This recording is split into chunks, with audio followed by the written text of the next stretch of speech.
Hi everyone, so this is the tip that I gave to Sarvan the other evening.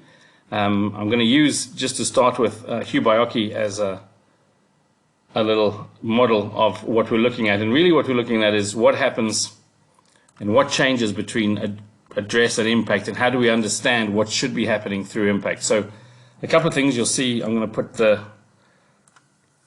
an angle to represent the angle of Hugh's shoulders at address, and you'll see that if we maybe move to the other line, it might be easier to see. If we look at the picture on the right now, when I stop him at impact, you'll see that that increases. Left shoulder has gone higher, his hips have unwound, and the left arm and the golf shaft are in line.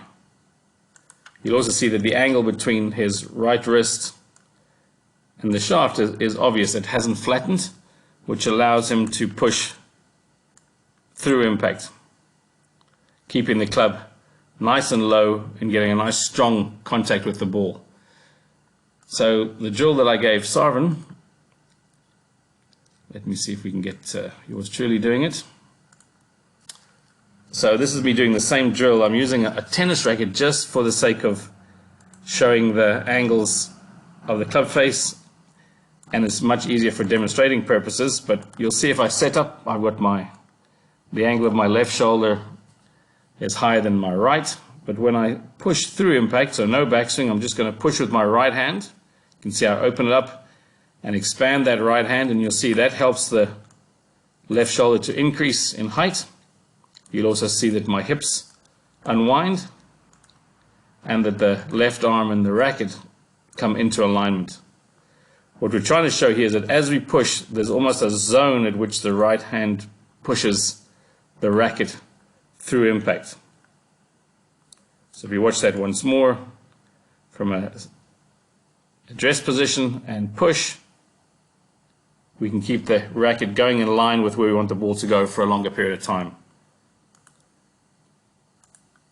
Once you've done that a few times, you could then try a little chip shot with that, make a little bit of a backswing, and if you push early enough, what you'll find is that you create some lag. In other words, the angle between the left arm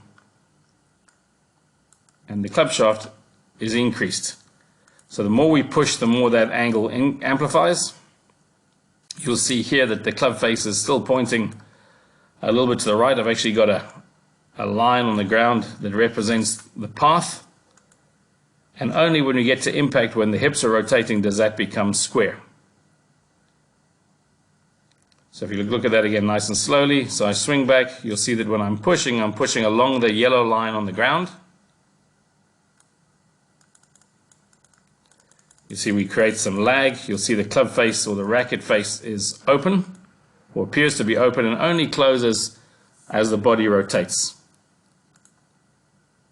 And if you do that, you could even amplify that to a fuller motion and even a little half swing to learn how to create that lag and that impact of the club face through impact.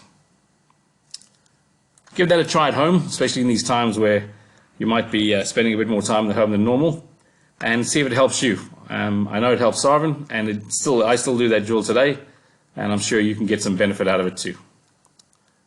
Stay safe.